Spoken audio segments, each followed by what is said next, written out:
Hello students, मैं स्वस्ति आपका अपने चैनल फिजिक्स और शास्त्री में एक बार फिर स्वागत करता हूँ। तो जैसे कि हमने आप लोगों से कहा था कि हम क्लास 10th की साइंस की 2019 से सेट फर्स्ट की शुरुआत कर रहे हैं। इसमें आपको फिजिक्स सेक्शन का पूरा प्रयास करेंगे, 7 सेट लगभग 3 दिन में खत्म करने का प्रयास करेंगे। तो इसी को देखा जाए तो खंड का आपका फिजिक्स का है। तो आपसे पहला क्वेश्चन कह रहा है, आपके स्क्रीन से आ चुका क्वेश्चन देखो। फिर कह रहा होगा कि प्रश्न नंबर पहला कहा है आपसे, प्रश्न नंबर पहला आपसे कह रहा है कि 200 वोल्ट 100 वाट बल्ब को यदि 100 वोल्ट पर प्रयोग किया जाए तो बल्ब की शक्ति कितनी होगी। तो 200 वोल्ट, देखो ध्यान से, वोल्ट किसका मान दिया गया, V बराबर दिया गया 200 वोल्ट। आगे आपसे क्या 100 वाट, तो P कितना दिया गया 100 वाट। कितने बल्ब को यदि 100 वोल्ट पर प्रयोग किया जाए तो बल्ब की शक्ति कितनी होगी। एक काम करो यार, पहले इसका हम प्रतिरोध निकाल लें। इसका जो प्रतिरोध आएगा उस प्रतिरोध से रखेंगे हम। तो करो प्रयास। तो V दिया है 200 वोल्ट, P एक्स्ट्रा सुना हमने P के संबंध क्या क्या पढ़ी। तो P वाई हमने पढ़ा फॉर्मूला VI, V का रखोगे VI R, तो P I square into R, I रखो I बराबर दो फॉर्मूला V बराबर I R, V बराबर आई आर, तो आई बराबर V अपॉन आर, यहां से रखेंगे हम। तो क्या मिलेगा हमें V square upon R square into R से कैंसिल, तो V स्क्वायर अपॉन आर। तो हम प्रयोग कर रहे हैं P बराबर V स्क्वायर अपॉन आर। तो लगा फॉर्मूला P बराबर V स्क्वायर अपॉन आर। तो आर निकालो, तो आर बराबर क्या मिलेगा हमें V स्क्वायर अपॉन P। कितना V है 200 गुणा 200, P कितना है 100, कैंसिल हो गया, ठीक है। तो कितना आएगा आर का मान, हमारा आर का मान आ गया आपके 400 ओम। आर हमने 400 निकाल लिया। कितने प्रयोग कर रहे हैं इसको 100 वोल्ट पर, तो V कितना दिया गया, V दिया गया 100 वोल्ट। 100 वोल्ट प्रयोग करें तो बल्ब की शक्ति कितनी हो जाएगी, फॉर्मूला ये वाला लगा दूं, P बराबर V स्क्वायर अपॉन आर। तो P बराबर P कितना है 100, तो 100 गुणा 100 कितना आ रहा है 400 निकाल लिया हमने यहाँ से, कैंसिल। तो P कितना आएगा 25 वाट, ठीक है। तो P का कितना आएगा 25 वाट, ठीक है। इसका बैलेंस इसमें ले लिया आप, ठीक है। अब अगला क्वेश्चन आपके लिए क्या आता है, जब ले लिया होगा, ठीक है।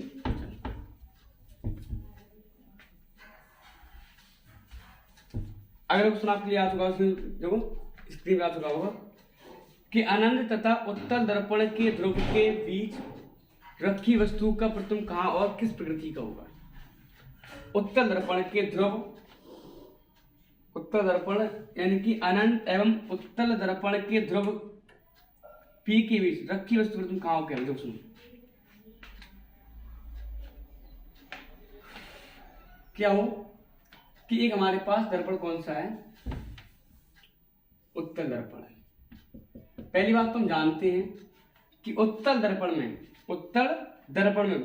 प्रतिबिंब हमेशा कैसे बनता है, आभासी सीधे वस्तु छोटा बनता है। उत्तल दर्पण में केवल एक कंडीशन है, आप अनंत और ध्रुव के बीच में इस तरीके से P ध्रुव और डॉट डॉट कहां था हमारे पास अनंत, P F C, अनंत और ध्रुव के बीच वस्तु ने यहां रख दी, कहीं रख दी वस्तु का नाम दिया AB। प्रकाश में चली मुख्य के समांतर ये फोकस हो जाती क्या होगी, प्रतिध्वनि, वस्तु में कहीं ना कहीं निकल जाएगी, जाती क्या हो रही प्रतिध्वनि। जबकि दूसरी प्रकाश कण वक्रता कैसे जाती क्या हो रही प्रतिध्वनि, वस्तु से मार्ग वापस लौट आएगी। अब जहां पर एक किरण काटती वहां क्या होता, वहां पर प्रतिबिंब निर्माण होता है। इस तरीके से यहाँ क्या बनेगा, प्रतिबिंब बनेगा। वस्तु हमारी ए भी थी तो प्रतिबिंब क्या बनेगा हमारे पास A डैश और B डैश। प्रतिबिंब कैसा हमारा है जी, आभासी, क्योंकि प्रकाश किरणें काटती हुई प्रतीत हो रही है। तो इसमें क्या कह रहा है आपसे कि अनंत एवं उत्तल दर्पण के, तो अनंत एवं उत्तल दर्पण के बीच रखी वस्तु का प्रतिबिंब कहां और कैसा बनेगा। तो सुना ध्यान से, दर्पण के सामने तो ये है, दर्पण के पीछे P व F के बीच कैसा है, आभासी एवं। अब सुनो एक बात बताई थी हमने कि आभासी प्रतिबिंब तो कैसे होते हैं, सीधे होते हैं, वास्तव कैसे होते हैं, उल्टे होते हैं। तो दर्पण के बीच P व F के बीच कैसा है, आभासी एवं सीधा, आवासीय एवं सीधा। पति है कुछ इसको बना लेना। तो हमारा कौन सा आंसर हो जाएगा? नंबर मार्क प्रश्न नंबर खा का आपका हो जाएगा फर्स्ट ऑप्शन, दर्पण के पीछे पी व एफ के बीच आवासीय एवं सीधा। ठीक, चलो आगे देखते हैं। आगे देखते हैं, यहाँ पे आपके स्क्रीन पर आ चुका होगा सवाल। देखो आपसे कह रहा है कि निर्वात में प्रकाश की चाल दी गई 3 × 8 मीटर पर सेकंड। तो कांच का अपवर्तनांक दिया गया, तो कांच में प्रकाश चाल कितनी होगी? हमने फॉर्मूला पढ़ा था n बराबर c अपन, हम बोले हिंदी में कि निरपेक्ष अपवर्तनांक बराबर निर्वात में प्रकाश की चाल बटे किसी माध्यम प्रकाश की चाल। यहाँ पर किसी जगह क्या है? यहाँ पर कांच है, तो फॉर्मूला क्या बनेगा? निरपेक्ष अपवर्तनांक बराबर निर्वात में प्रकाश की चाल बटे कांच माध्यम प्रकाश की चाल। तो कितना अपवर्तनांक? अब यहाँ पर निरपेक्ष अपवर्तनांक अर्थात निर्वात के सापेक्ष एक माध्यम फिक्स होता है इसमें कि भैया प्रकाश है निर्वात वायु से जाएगा, एक माध्यम फिक्स है। तो सुनो यहां, तो अपवर्तनांक कितना दिया कांच का अपवर्तनांक? 1.5 दिया गया। सी हम जानते हैं 3 × c/8 v, इसमें चाल कांच में प्रकाश चाल, कांच में प्रकाश चाल, तो v बराबर क्या मिलेगा? इसमें 3 × 8 बटे 1.5, 15 दूनी 30। तो v कितना आएगा? v यहाँ पर क्या है? v यहाँ पर क्या है? कांच में प्रकाश की चाल 2 × 10⁸ मीटर प्रति सेकंड। ठीक हो चुका। और अपवर्तनांक तो कंफर्म हो गया आप लोगों को। तो इससे क्या निकलेगा आंसर हमारा? तो प्रश्न नंबर गा का क्या हो जाएगा इसका आंसर? कौन सा उत्तर सही हो जाएगा? आपका चौथा विकल्प हो जाएगा। ठीक है, फोर्थ ऑप्शन आपका सही हो जाएगा। तो 2 × 10⁸ मीटर प्रति सेकंड निकालने यहाँ से तरीका हमारा जो है। ठीक है, चलो आगे देखते हैं। स्क्रीन ले लिया होगा, समझ लिया होगा आप लोगों ने। ठीक है, आगे देखते हैं। आपसे सवाल कह रहा है चित्र बनाया गया है, तो चित्र किस तरीके से आपसे इस तरीके से कह रहा है।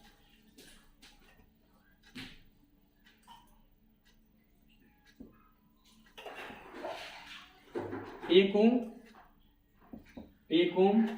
0.5 बिंदु ए है, बिंदु बी है। आपसे कह रहा है कि ए व बी के मध्य का तुल्य प्रतिरोध। एक बार बताओ, एक ओम किस क्रम में? समांतर क्रम में। फॉर्मूला क्या समांतर क्रम का फॉर्मूला हमने लिख देना। अगर पेपर सॉल्व करो उस तरीके से, अगर ऑप्शन से आ जाए तो एक ओम समांतर क्रम में, तो एक ओम व एक ओम समांतर क्रम में है। तो 1/r = 1/1 + 1/1। तो 1/r = 1 एलसीएम लिया हमने, तो 2 r बराबर क्या मिलेगा हमें? 1/2 r आ गया। अब इतना पूरा सॉल्व हो, कितना आया हमारे पास? जो हमने यहाँ सॉल्व किया कितना मिला आंसर में? कितना मिला? 1/2। अब बताओ 1/2 और 0.5 किस क्रम में हो गए? श्रेणी क्रम में हो गए। तो लिखना यहाँ पर 1/2 व 0.5 ओम श्रेणी क्रम में। तो r बराबर r1 + k r2। r में कितना हमारे पास है? 1/2 r2 0.5। जोड़ो कितना मिलेगा आंसर में? कितना मिलेगा? इसका भाग दोगे आप। r = 0.5 + 0.5, 5 और 5 एक आएगा नहीं आएगा? जोड़ो आप सिर्फ, तो यार कितना मिलेगा हमें? तो यहाँ से हमने क्या निकाला? हमने यहाँ से निकाला है कि ए व बी के मध्य का तुल्य प्रतिरोध कितना है हमारे पास? r बराबर कितना आया? 1 ओम। ठीक है, चलो आगे देखते हैं। इसका आपने स्क्रीन ले लिया होगा। ठीक है, करें साहब।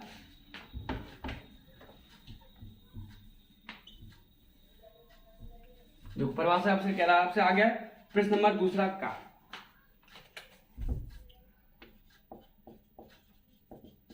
क्या कह रहा है आपसे? आपसे कह रहा है कि दूर दृष्टि दोष को परिभाषित कीजिए। परिभाषा बोल रहे हैं, बोले। चलो नोट कर रहे हैं। परिभाषा क्या है?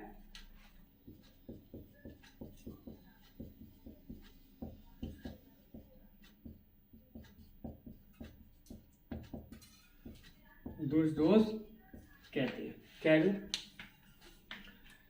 कि इस व्यक्ति, यानी कि अगर देखा जाए तो दूर दृष्टि दोष से पीड़ित व्यक्ति हो, तो दूर का देखिएगा, पास का नहीं।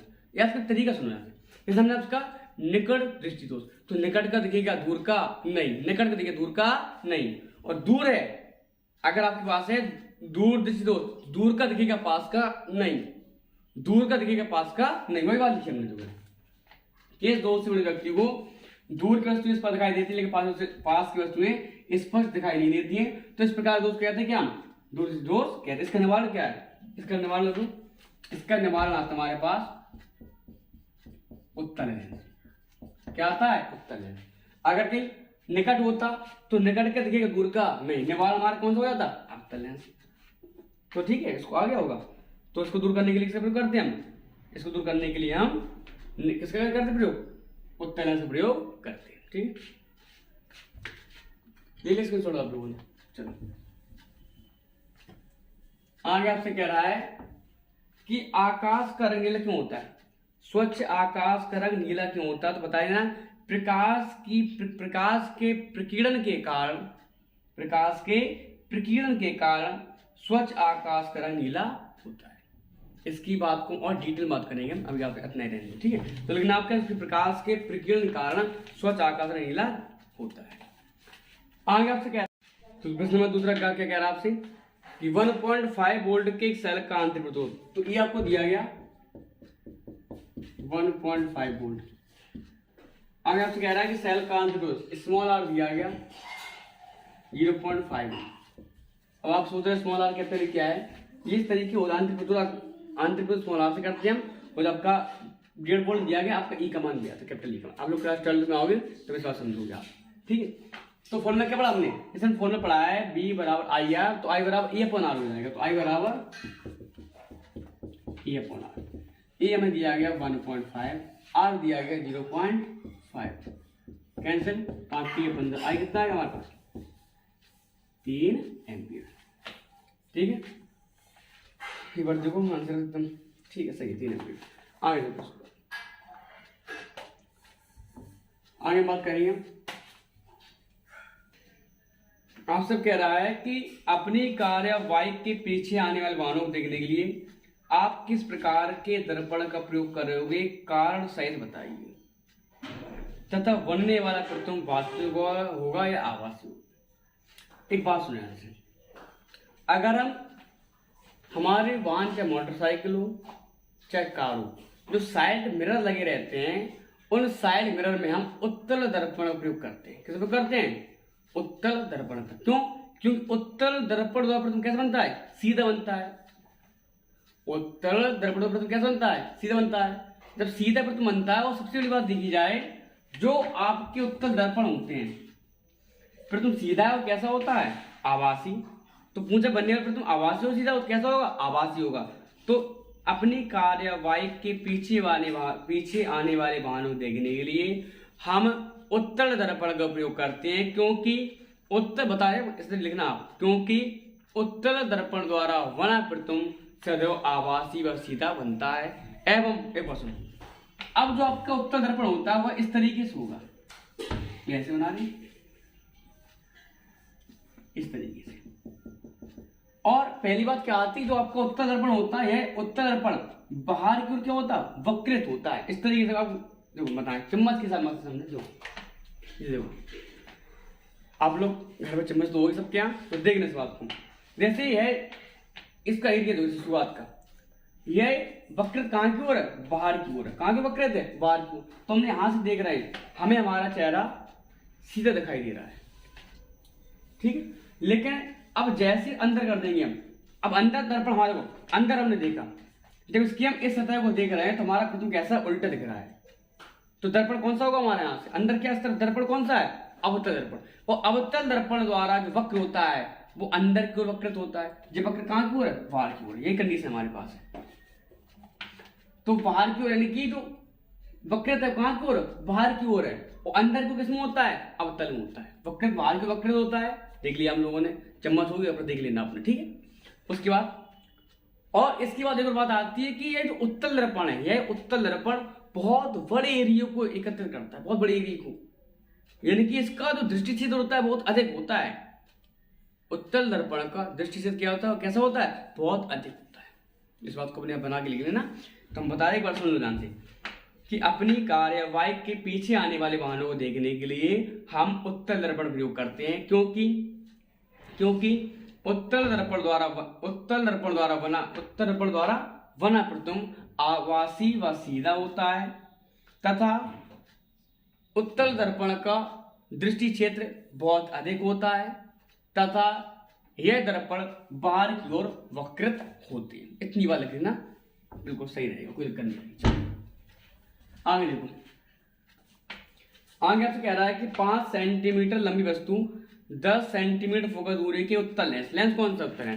तो ये बात हम हमेशा कहते हैं अपने ऑफलाइन बच्चों में से भी कहते हैं, आपसे भी कह रहे हैं कि दर्पण हो चाहे लेंस हो, किसी भी प्रकार का सवाल आपको लगाना हो तो आपको देखना है कि अगर दर्पण की बात करेंगे तो दर्पण कौन सा है, लेंस बात करें लेंस कौन सा है। ठीक, जो जानते हैं कि उत्तल लेंस होगा तो यू ऑलवेज नेगेटिव होता है, जो उत्तल हो चाहे उत्तल, यू ऑलवेज नेगेटिव। लेकिन उत्तल में यू को छोड़ सब कैसे होते हैं, पॉजिटिव होते हैं, और अवतल में यू छोड़ यू बी एफ सब कैसे होते हैं, नेगेटिव होते हैं। तो अवतल में सब नेगेटिव होते हैं, उत्तल में यू छोड़ सब कैसे होते हैं, पॉजिटिव होते हैं। चलो अब देखो सवाल, 5 सेंटीमीटर लंबी वस्तु, तो वस्तु की लंबाई ओ दिया गया 5 सेंटीमीटर लंबी वस्तु, 10 सेंटीमीटर फोकस दूरी की, एफ कितना दिया गया, एफ दिया गया 10 सेंटीमीटर फोकस दूरी के एक उत्तल लेंस की मुख्य अक्ष के लंबवत 20 सेंटीमीटर दूरी पर, यानी कि वस्तु कहाँ रखी है, 20 सेंटीमीटर की दूरी पर, यू ऑलवेज नेगेटिव, माइनस के 20 सेंटीमीटर। तो प्रतिबिंब की प्रकृति निकालनी है, प्रतिबिंब की प्रकृति, स्थिति, आकार सबको निकालना है। चलो देखो, एफ दिया गया, यू दिया गया, पहले भी निकालने हम, तो लगाओ लेंस सूत्र, लेंस सूत्र से, तो 1/f बराबर 1/u, 1/f, एफ कितना दिया गया 10, v ज्ञात करना, u माइनस के 20, 1/10 इक्वल टू 1/v, माइनस कर दें प्लस कर दें 1/20, इसे पसंद करते हैं यहाँ से हम, तो 1/10 इक्वल टू माइनस 1/20 बराबर 1/20। तो लिखा क्या हुआ है, लिखा हुआ है 1/v बराबर 1/10 माइनस 1/20। कितने ले लें यहाँ से हम 20, 10 दूनी 20, 20 का 20, तो v कितना मिलेगा यहाँ से हमें 20 सेंटीमीटर। v हमने निकाल लिया, क्या निकाल लिया हमने यहाँ से v को निकाल लिया, v कितना आएगा हमारे पास 20 सेंटीमीटर।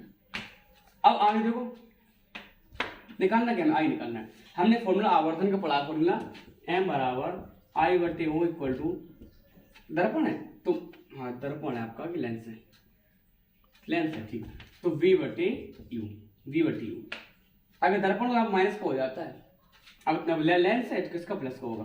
अब m किसके बराबर है, I/O के, v/u की, तो I/O किसके बराबर हो जाएगा v/u की, तो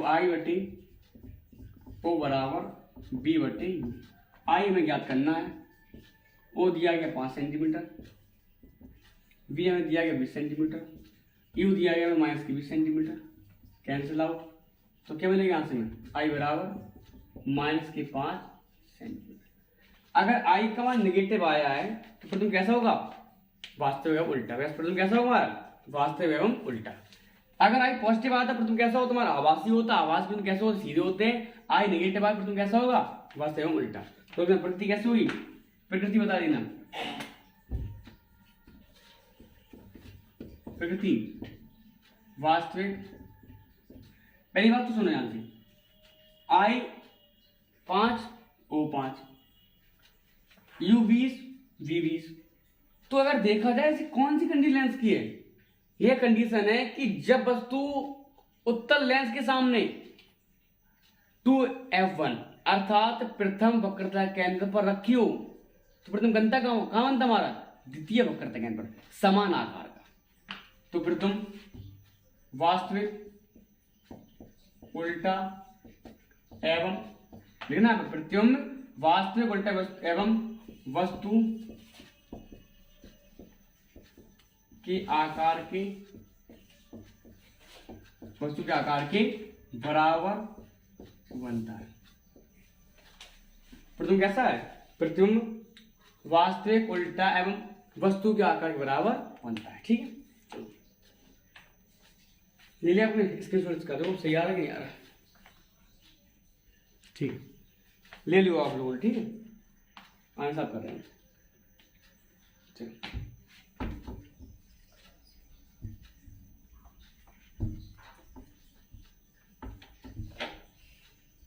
आपसे आगे कह रहा है कि ओम का नियम क्या है। ओम का नियम,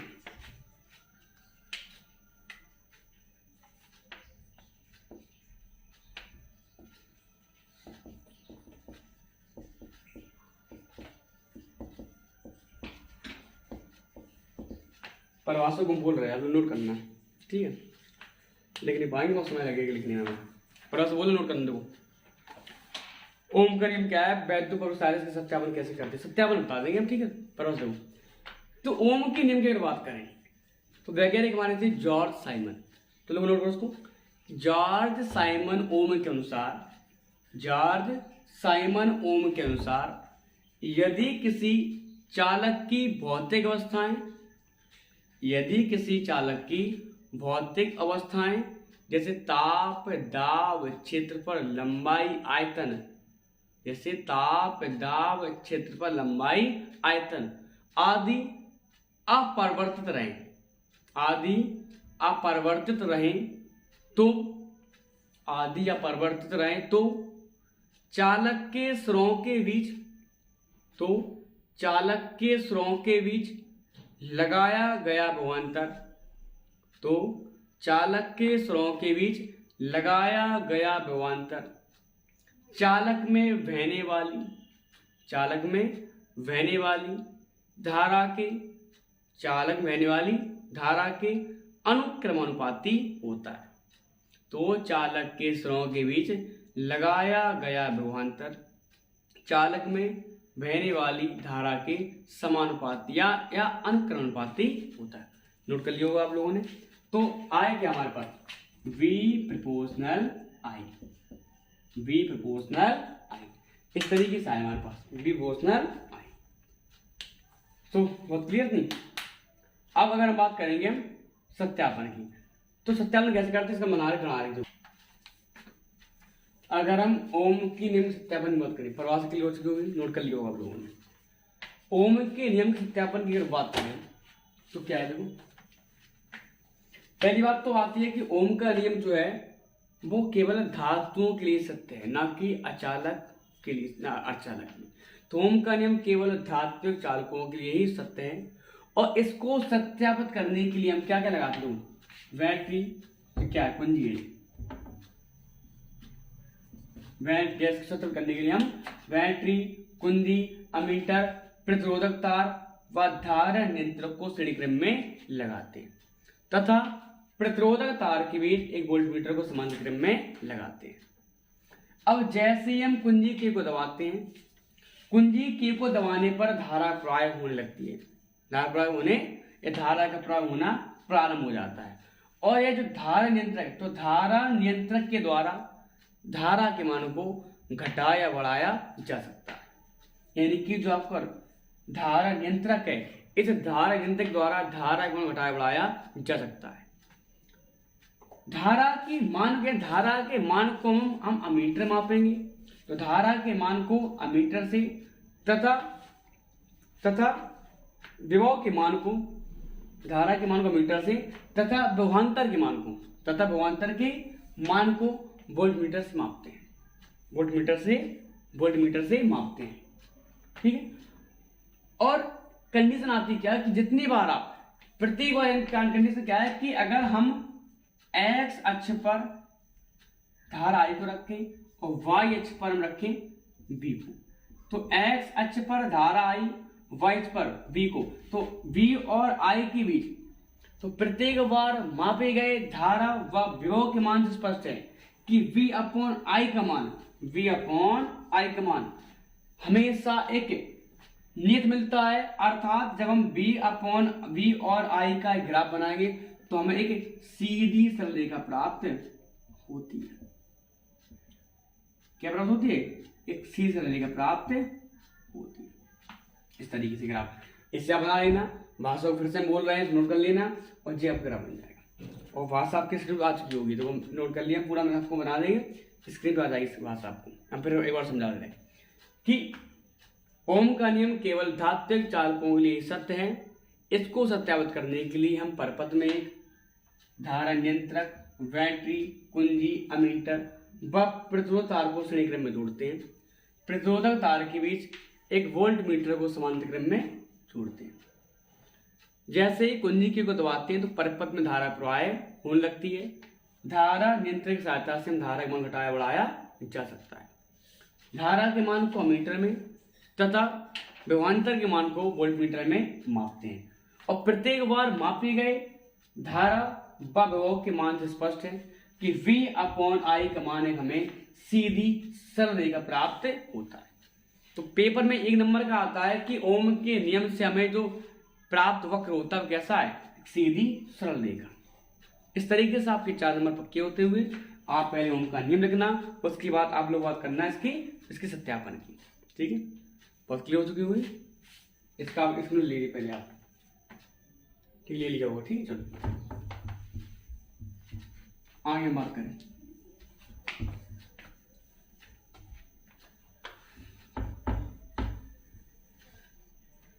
आगे आपसे बात करें तो आपसे कह रहा है कि लेंस की क्षमता से लेंस की क्षमता से आप क्या समझते हैं।